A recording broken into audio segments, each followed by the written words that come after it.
Magandang araw sa inyo mga chong, at dahil nga dumating na itong in-order natin na Gonadin 250 ay ituturok na po natin ito ngayon dito sa alaga nating dumalagang baboy na hindi naglalandi.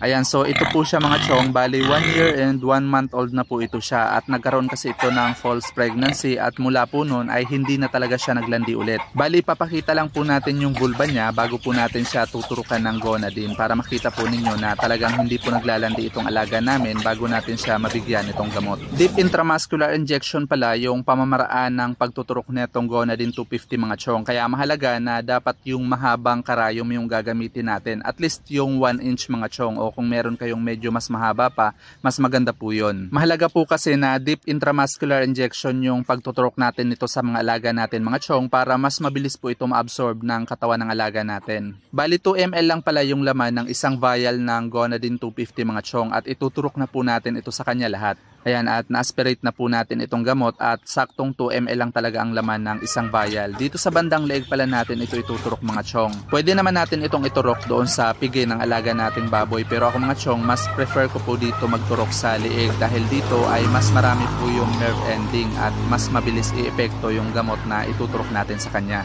Ayan, so ganun lang po kadali mga chong, walang kapalag-palag yung alaga natin. That's all for today's video mga chong. Thank you for watching and happy farming!